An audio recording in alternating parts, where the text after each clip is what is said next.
Let's go to Fox 13's Jennifer Dowling. She's tracking the travel along the I-5 corridor.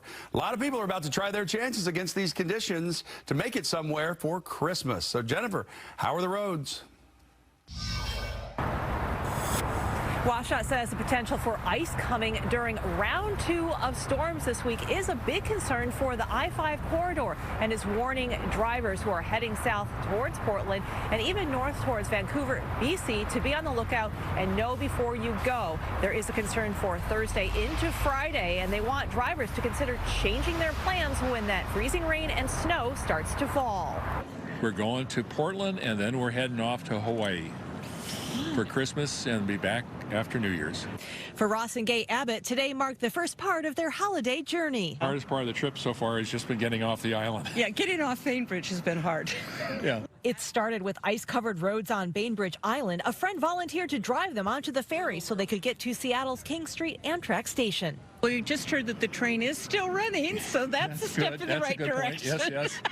And I think our flight's still for a go out of Portland. They know a potential ice storm is coming, so they're happy they're staying near the airport. So it is truly planes, trains, and automobiles for you folks. Yes, it truly is.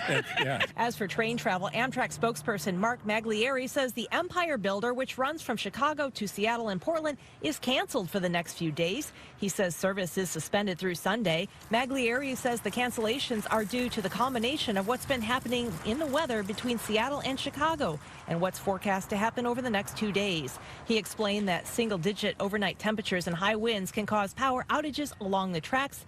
If that happens, a train could be sitting at a crossing with no power. With trains depending heavily on those power systems, if the signal comes down along the tracks, they can't get the trains through, and it will take a very long time to get them out. It's so cold outside, whatever type of precipitation falls from the sky, it's going to pretty much freeze immediately on the ground. When it comes to driving, James Poling with WSDOT says if flexibility allows, consider delaying traveling until weather improves through Friday. Because he says we're looking at a freezing rain scenario, the National Weather Service has been keeping a close eye on the Columbia River Gorge and the I-5 corridor. It's going to be a region-wide event. It looks like it's just a matter of who gets hit harder with freezing precipitation. Those trying to get to family and friends in Portland or on the east side of the state could find themselves in a lot of trouble. He says it's going to be a bad scenario, and any chance motorists can change their travel plans to a later date are encouraged to do so. Plan for changing conditions and road scenarios where the roads could be really slick at a given notice. And when it comes to flying, SeaTac has been seeing hundreds of delays every day on top of dozens of cancellations. Be patient. I think it's going to be an interesting couple of days. Tina Nelson flew into Payne Field and is heading to Vancouver, Washington from Palm Springs via Amtrak. She says it's unfortunate the icy weather is coming right before the holidays, but she says her family in Vancouver is prepared to hunker down. Well, we've already talked about alternative plans if we need to.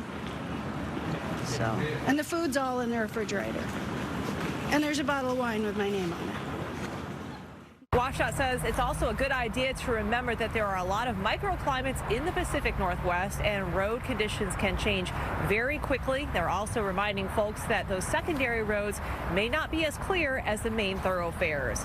Reporting from Tukwila, Jennifer Dowling, Fox 13 News.